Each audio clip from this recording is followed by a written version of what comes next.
하나님의 뜻이 뭐냐, 내게 향하신 하나님의 뜻이 뭐냐, 이런 질문을 많이 받습니다. 어떤 경우에는 아이가 시험에 떨어져도 하나님의 뜻이다. 심지어 설거지하다가 접시를 깨고도 하나님의 뜻이다. 집에 불이 났는데도 하나님의 뜻이다.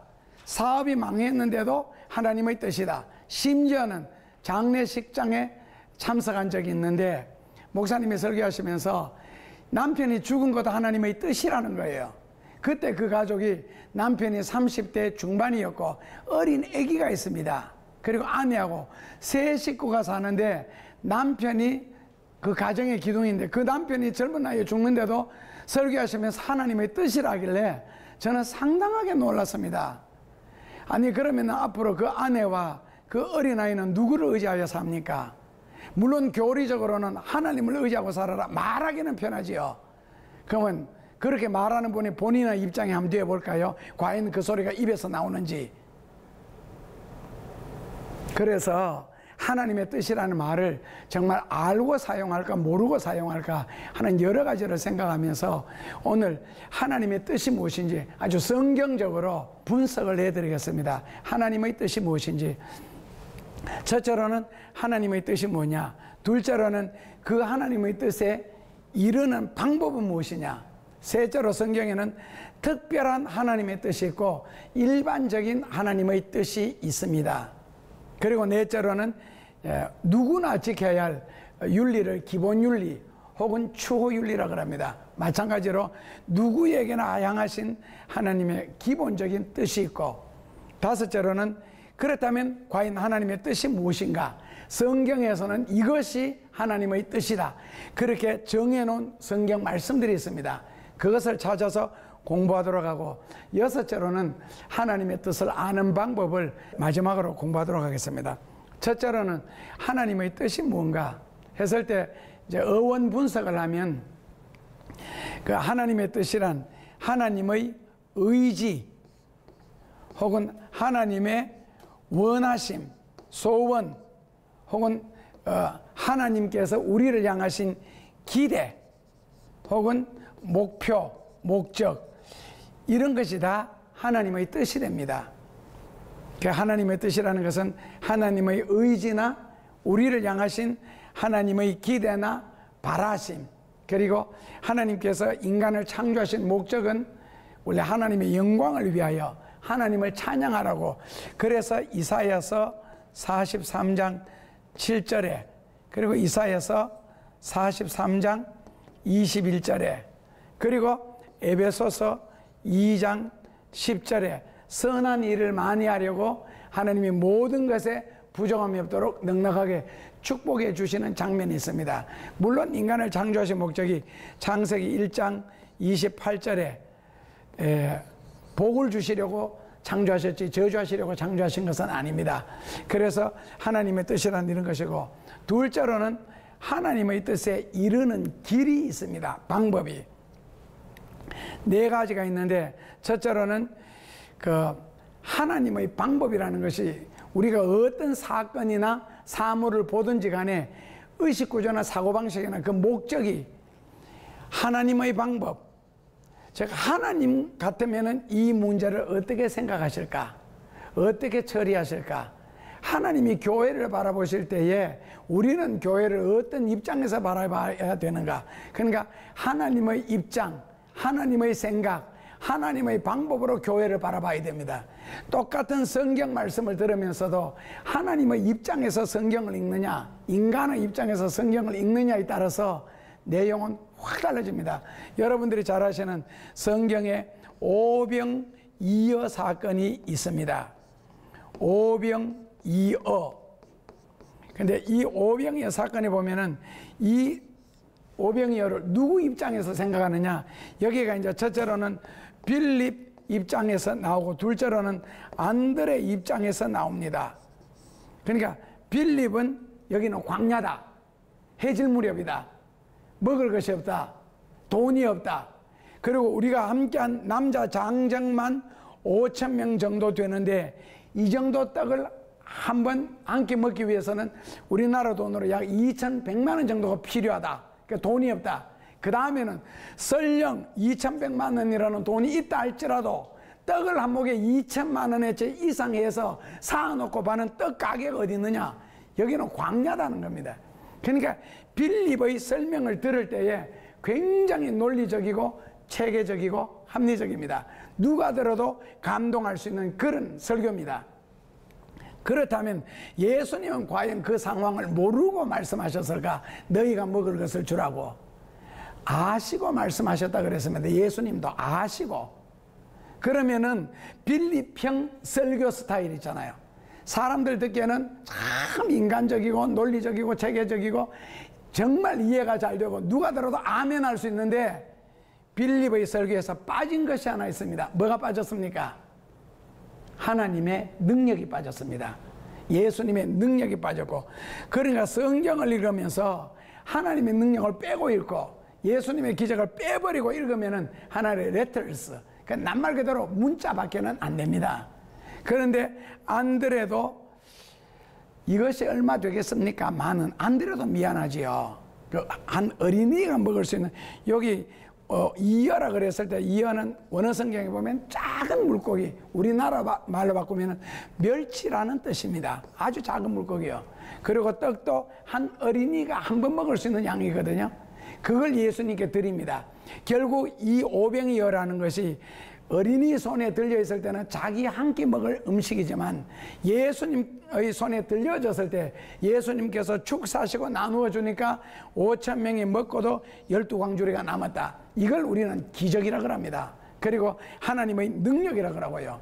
그래서 안드레는 신앙적으로 이 사건을 받아들이는 겁니다.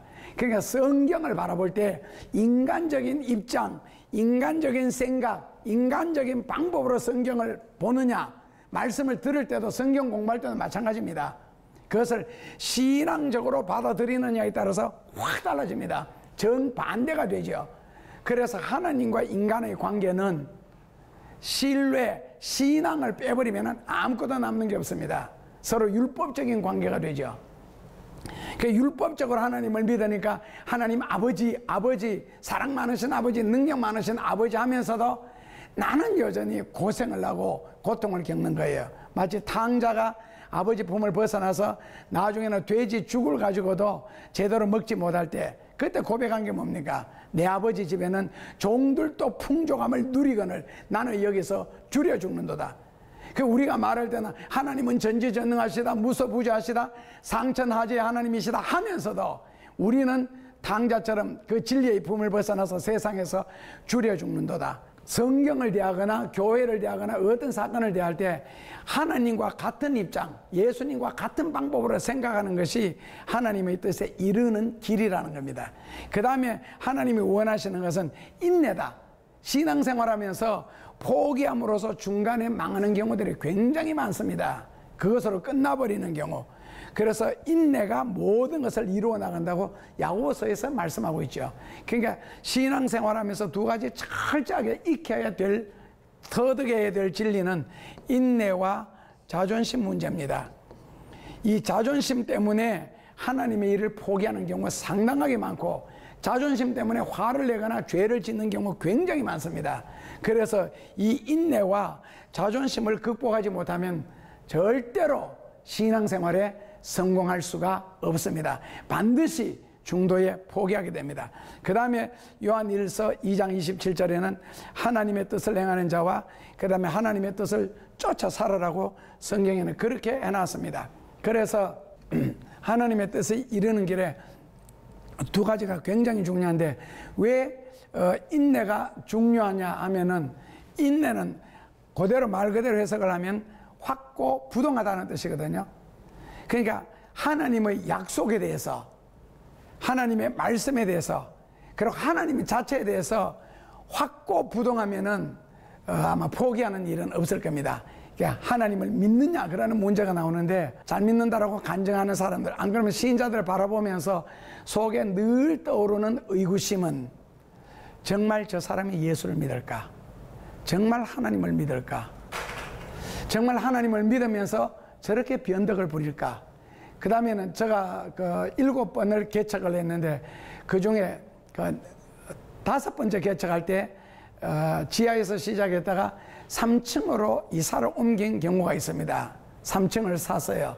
갔는데 사람들이 교회에 왔다가 안 오겠대요. 왜 그러냐? 잘못한 거 있으면 우리가 시정하겠다 했더니 3층인데 올라가는 엘리베이터가 없어서 교회 안 오겠답니다. 3층 올라오는데 엘리베이터가 없어서. 그렇다면 로마 시대 때는 카타콤, 동굴 속에 깊은 산속 땅굴 속에 들어가서 햇빛 보는 걸 포기하고도 시민권 자격을 다 포기하고 예수를 믿었고, 그 다음에 알렉산드리아에서 한 달에 2번씩 오는 그 구호품을 미리거든요. 그것도 풍랑 만나거나 해적들을 만나면은 못 오면은 그 다음에 한 달 동안 기다려야 되고, 그러면서 굶으면서 기다리거든요.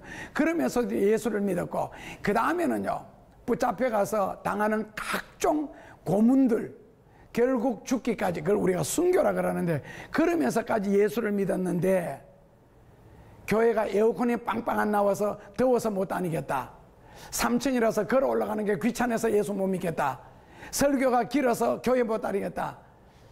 과연 하나님을 믿을까, 예수를 믿을까? 마지막 지옥 입구에서도 과연 그 소리가 나올까? 저도 그 학교 졸업하고 처음으로 양복 한 벌을 입었을 때에 제가 무릎 꿇고 기도를 못했습니다. 왜냐하면 바지가 구겨질까 봐요. 그래서 한번 책을 읽는데 저를 알고 저보고 쓴 책 같아요. 너가 바지가 구겨질까 봐 무릎을 꿇지 못한다면 그 바지를 입고 지옥에 들어가서 불 속에서 뒹굴리라. 그 글을 읽고 얼마나 놀랐던지. 그 다음에는 아무리 새 옷이라도 무릎 꿇고 기도하는 데는 주저없이 했습니다. 예수 믿는 것하고 교회 다니는 것하고는 근본적으로 다릅니다. 그래서 사람들이 정말 예수 믿을까? 정말 예수를 믿을까? 자, 그 다음에는 성경에는 우리에게 원하시는 기본적인 하나님의 뜻이 있습니다. 마가복음 3장 31절에 보면은 예수님의 어머니 마리아와 그 형제들이 예수님을 찾아왔습니다. 근데 예수님이 그때 어떤 가정에서 열심히 설교를 하고 계시는데 사람을 보내어서 엄마가 왔고 동생들이 왔으니까 예수님을 불러냈습니다. 그때 예수님이 굉장히 바른 말을 하시죠. 누가 내 어머니냐고, 누가 내 동생들이냐고 하시면서 하시는 말씀이, 여기 내 어머니와 내 동생들을 보라, 형제들을 보라. 그 다음에 여기에 내 형제들, 부모님이 누구였느냐? 예수님의 말씀을 그 당시에 듣고 있는 자들이었습니다. 예수님의 말씀을 듣고 있는 자들요. 지금 예수님 앞에서. 그러니까 밖에서 문을 두드리고 나를 불러내는 그 마리아가 내 어머니가 아니고 그 동생들이 내 동생이 아니라 하나님의 말씀을 듣는 것이 하나님의 뜻이고, 그 다음에는요 바로 예수님의 어머니고 형제들이라는 겁니다. 그래서 하나님의 뜻이 무엇이냐 했을 때 뭐랄까요? 말씀을 듣는 건요, 평소에 굉장히 중요합니다. 진리를 늘 대하는 것. 그 다음에 로마서 12장 1, 2절에서는 너희는 이 세상을 본받지 말고 성령의 새롭게 하심을 따라 아버지께서 원하시는 뜻이 무엇인지 분별하라. 그리고는요 너희 몸으로 하나님께 영광을 돌리라. 몸으로 하나님께 영광을 돌리라. 이것이 하나님의 뜻이라는 겁니다. 입으로 하나님께 영광을 돌리라. 아니면은 영광의 박수를 밤새도록 쳐라. 그런 게 아니죠. 내가 예를 들어서 박수를 친다 그래서 하나님 영광 받으실 것 같으면요, 저 밤새도록 박수 칠게요. 일어나면서도 박수 치면서 일어날게요. 시간 날 때마다 박수 칠게요. 정성이 듭니까? 돈이 듭니까? 이 박수 치는데 무슨 큰 힘이 듭니까?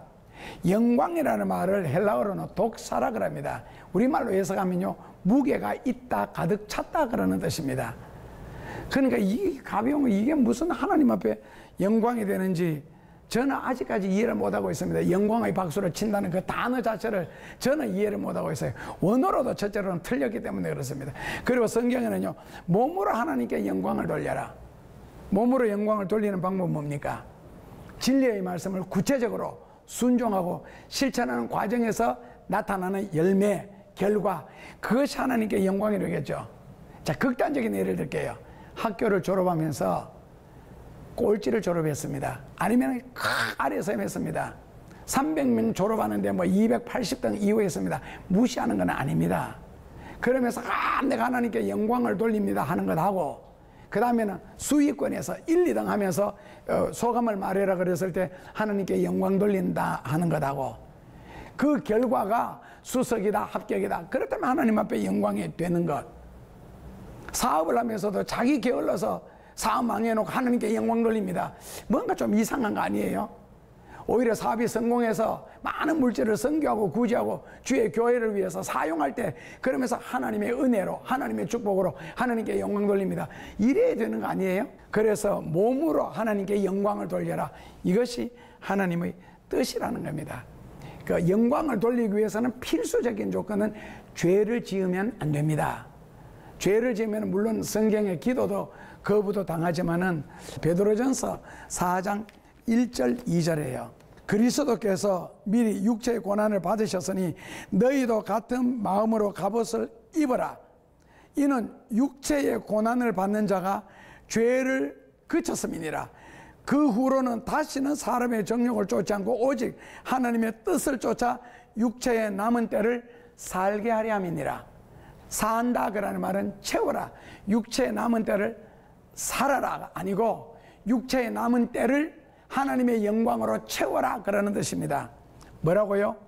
베드로전서 4장 1절에서 2절에 보면은 육체의 고난을 당한 자가, 이거 잠언에 보면은 죄를 지을 때 매로 한번 세게 얻어맞고 나면은 그 매가 살 속 깊이 파고들기 때문에 그 다음에는 죄를 그치는 이야기가 나옵니다. 바로 그 고난 이야기입니다. 고난을 통하여서 죄를 그쳤음이니라. 그렇다면은 고난을 당하고 죄를 짓지 않는 것이, 죄를 짓고 괜찮네, 진리를 불순종해도 괜찮고 교회를 대적해도 괜찮고 성직자를 대적해도 괜찮네, 그러다 보면 사람이 용기를 얻거든요. 그래서 성경에는 너가 죄를 지은 후에 하나님의 심판이, 징계가 느리게 온다고, 천천히 온다고 너가 간이 부었느냐, 성경에는 간이 부었느냐 이렇게 하지 않고 용기를 얻느냐, 그래서 죄를 지을 용기를 다시 얻었느냐, 상당하게 비판적으로 성경에 그렇게 기록했죠. 그래서 죄를 짓고 그 다음에는 반드시 고난을 당하는 것이 어떤 면에서는 축복이고, 그 죄를 안 짓는 것이 제일 큰 축복이죠. 근데 사람이 죄를 안 지을 수는 없으니까요. 이 말씀이 우리에게 요구하는 것은 두 가지 뜻이 있습니다.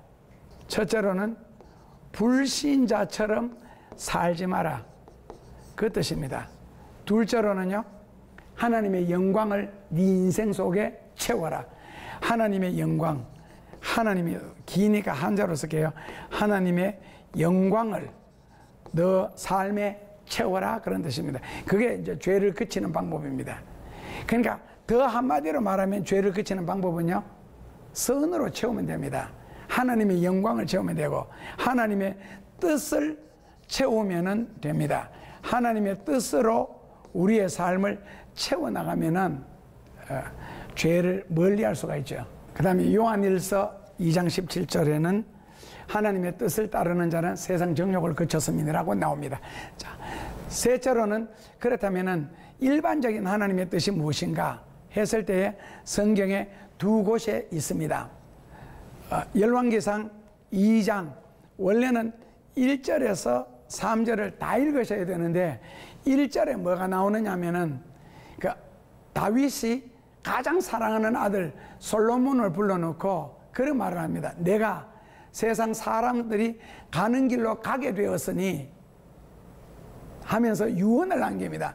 그러면서 그 유언에 두 가지를 남깁니다. 그러니까 다윗이 어렸을 때부터 초림 목동 시절부터 하나님의 능력을 체험했고 하나님이 나와 함께 하심을 체험했고 나중에 어느 정도 커서는 검은 것만 타도 귀신이 쫓겨나가고, 그리고 수많은 야생 짐승들이 양을 물고 가거나 하려 할 때 하나님의 능력으로 가서 심지어 잡아서 뭐 입을 찢는 무서운 짐승까지, 그리고 돌팔매질을 해서 그들을 죽이는 그런 수많은 체험을 했고, 나중에는 집에서 버림당할 정도로, 그 당시에는 가정에서 제일 못생기고 그러니까 쓸만하지 않으면은 들판에 가서 목동을 치게 했거든요. 목동이 되도록. 그러니까 7형은 집에 있는 거예요. 그 정도로 다윗은 어렸을 때부터 거의 뭐 버림당하다시피 했는데 나중에 하나님의 축복으로 왕까지 했잖아요.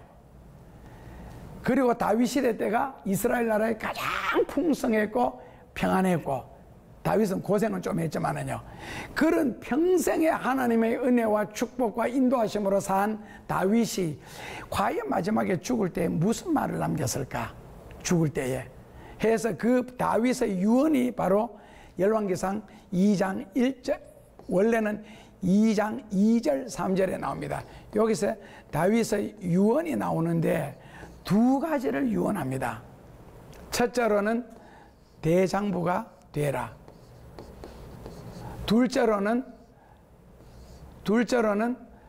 말씀을 지켜라. 둘째로는 말씀을 지켜랍니다. 이 다윗이 다 이 두 가지 유언을 남깁니다.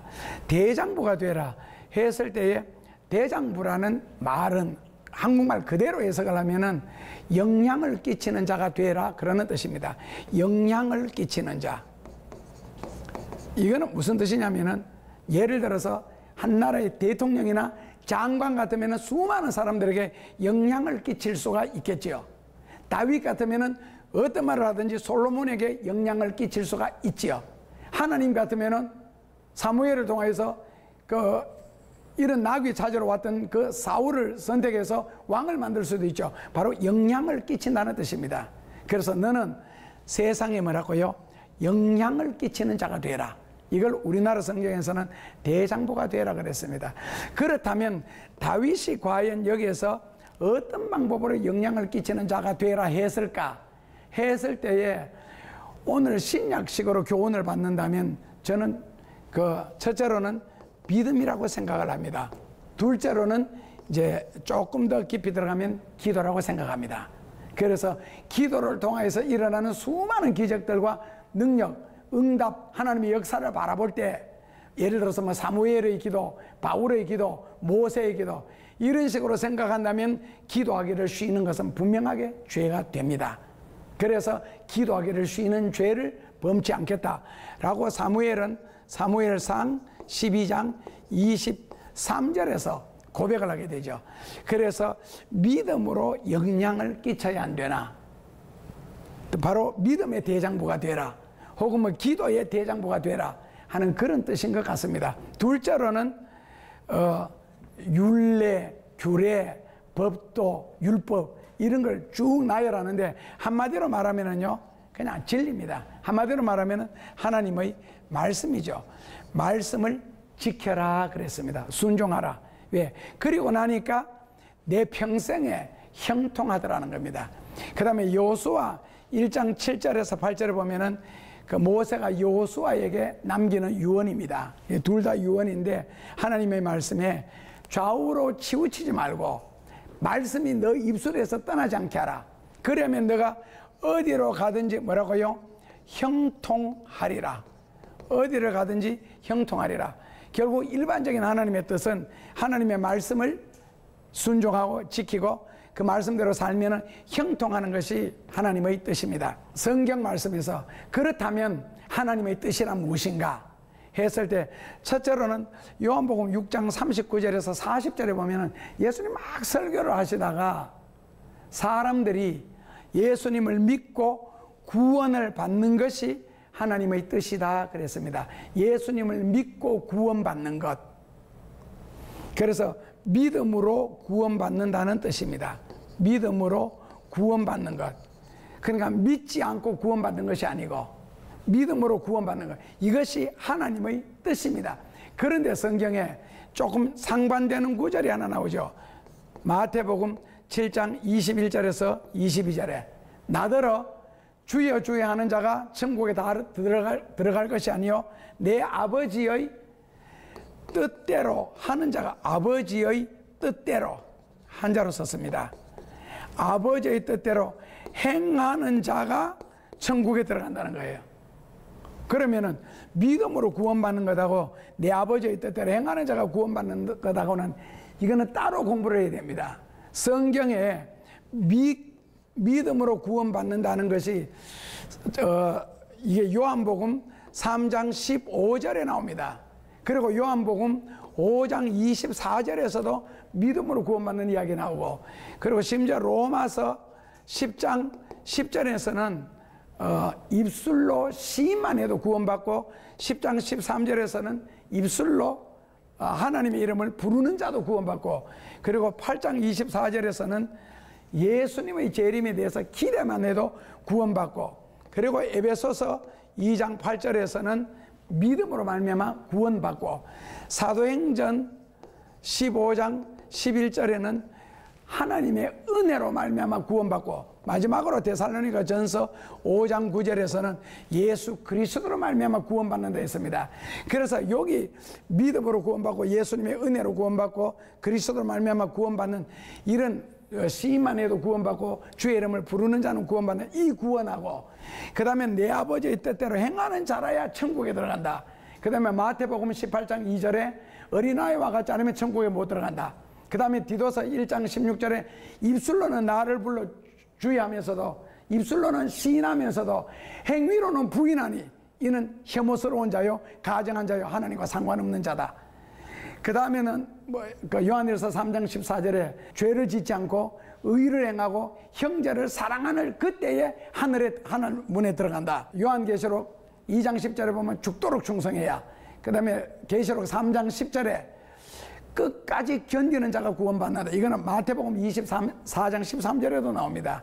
끝까지 견뎌야 되고, 그 다음에는 하나님의 말씀을 너가 지켰은즉 나도 또한 너를 지켜 앞으로 환난의 때에 면하게 해주시나. 근데 구원의 때가 가까운 것을 이야기하거든요. 그래서 입술로는 시인하나 행위로는 부인하니, 이런 식의 반대되는 성경 구절들이 굉장히 많습니다.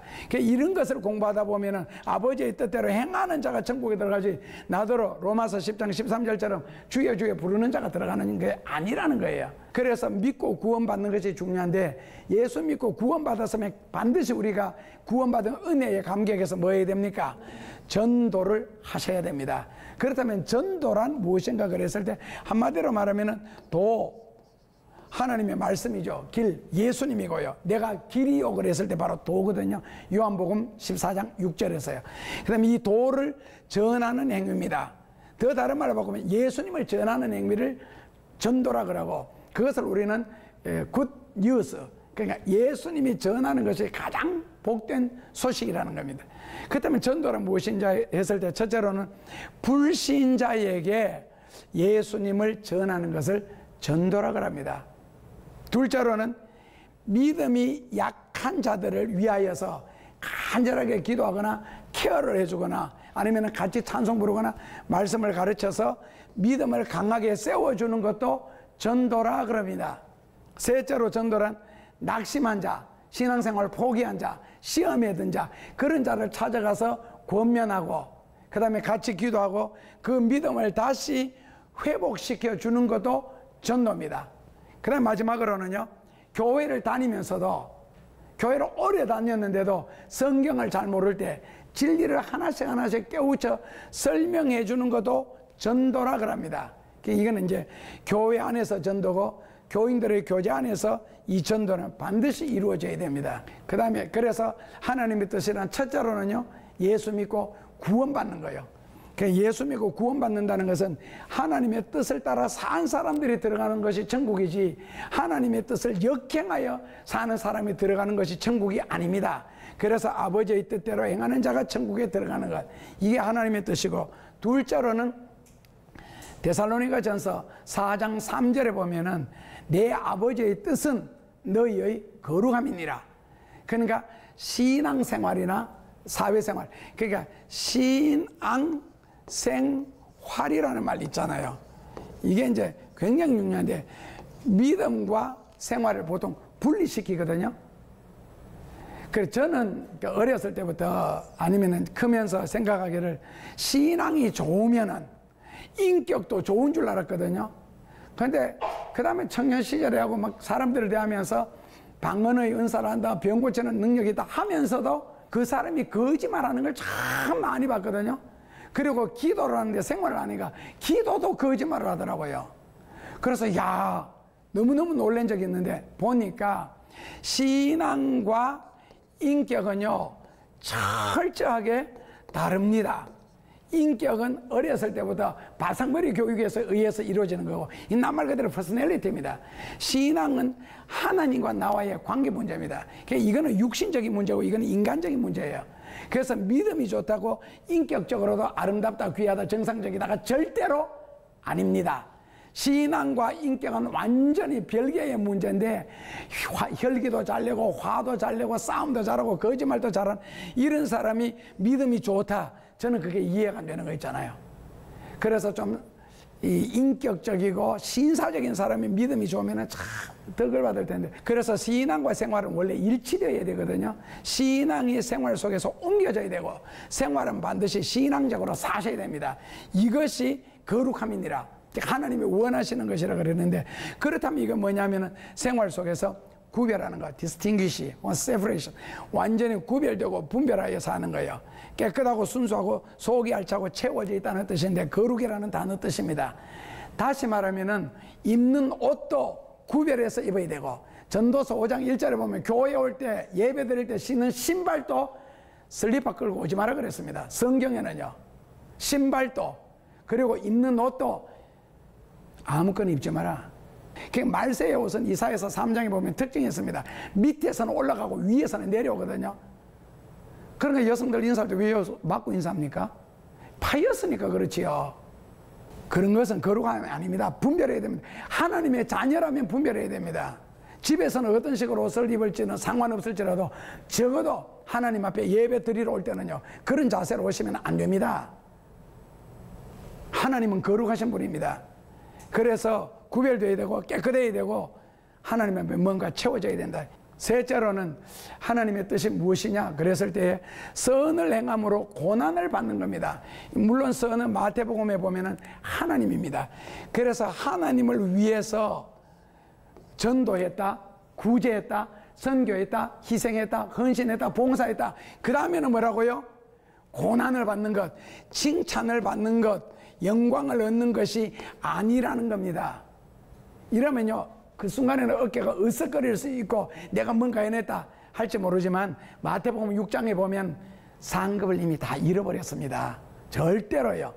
그래서 선을 행함으로 고난을 받으면 굉장히 아마 섭섭할 거고 디프레스도 받을 거고, 그 다음에는 아마 풀도 죽을 수가 있고, 다음부터 내가 주의 일을 하는가 봐라, 섬기는 거 봐라, 봉사하는 거 봐라, 만약에 그 전도회 일 같으면 그 전도에 내가 협력하는가 봐라, 이런 오기심까지 생길 겁니다. 그러나 고난을 받음으로 굉장히 겸손해지겠죠. 그러므로 내가 주를 위하여 행한 일들은 그대로 남아있고 내가 교만해질 수 있는 시간 자체를, 기회 자체를 고난이 없애버림으로써 그 하나님 앞에 참 축복이거든요. 이것이 하나님의 뜻이랍니다. 선을 행함으로 고난을 받는 것이 하나님의 뜻이니라. 그럼 우리는 하나님의 뜻과 지금 정반대로 살고 있는 거예요. 칭찬 안 해주면은 뭐 어떻게 칭찬해야 됩니까? 고래가 춤추도록 해서 뭐합니까? 고래가 바다에서 춤을 추든지 신음을 하든지 나와 무슨 상관이 있어요? 그 칭찬에는 끝이 없어요. 처음에 보고 참 아름답습니다, 멋있습니다. 그 다음에는 또 뭐라고 해야 돼요? 참 아름답습니다, 참 멋있습니다. 그 다음에는요, 숨이 넘어갈 정도로 아름답습니다, 이쁩니다. 그 다음에는요, 그 다음 뭐라고 칭찬해요? 껍벅 죽겠습니다. 그 다음에 그럼 어떻게 하라고? 그래서 저는 처음부터 칭찬을 하지 않습니다. 왜? 피곤해서. 그리고 성경적이지 않아서. 칭찬을 하려거들랑 잠언에 보면은 뒤에서 하라 그랬습니다. 뒤에서. 요즘엔 노골적으로 심지어 앞에 강단에 세워놓고 칭찬하는 사람도 보고, 예배 시간에 아주 칭찬 일색이에요. 하나님 앞에 영광 돌리는 시간이고 예배 드리는 시간이지 사람 칭찬하는 게 예배가 아니잖아요. 목사입니다. 우리는요, 하나님이 보내신 종이고 하나님을 기쁘시게 하라, 사람을 기쁘게 하라. 왜 사람을 예배 시간에 칭찬합니까? 그렇다면 나는 하나님의 종이 아니니라. 갈라디아서 1장 11절 12절 사도 바울의 토로입니다. 선을 행함으로 고난을 받는 것이 하나님 뜻입니다. 마지막으로는 데살로니가전서 5장 16절 18절에는 여러분들이 너무 잘 아시는 말씀이죠. 항상 기뻐하라, 쉬지 말고 기도하라, 범사에 감사하라. 이는 그리스도 예수 안에서 너희를 향하신 하나님의 뜻이니라. 항상 기뻐하고 쉬지 않고 기도하고 범사에 감사하는 것이 그리스도 예수 안에서 너희를 향하신 하나님의 뜻이니라. 항상 기뻐하고 쉬지 않고 기도하고 범사에 감사하라. 이거는 거의 삼위일체 같습니다. 그러니까 원망하는 기도 있을 수가 없지요. 그리고 괴로운 기도 있을 수가 없습니다. 기도하면 기뻐해지고 기도하면 감사하게 되어 있고 감사하면 기도가 나오고 감사하면 기뻐지게 되어 있습니다. 그래서 이거는 철저하게 하나님의 능력을 믿을 때만이 기뻐할 수가 있고 기도할 수가 있고 감사할 수가 있습니다. 자, 하나님의 뜻 4가지를 배웠습니다. 첫째로는요, 예수 믿고 구원받는 것이 하나님의 뜻이다. 둘째로는 너희가 거룩하게 사는 것이 하나님의 뜻이다. 그리고 셋째로는 선을 행함으로 고난을 받으라. 칭찬받을 길에 자체를 하지 마라. 마지막으로는 범사에 감사하고 늘 기도하고 항상 기뻐함으로써 하나님의 뜻을 우리는 이 땅에 행할 수가 있습니다. 그러므로 하나님의 뜻을 따라 사는 하나님의 자녀로서 주의 영광의 도구 하나님의 기쁨이 될 수 있기를 주님의 이름으로 축원합니다.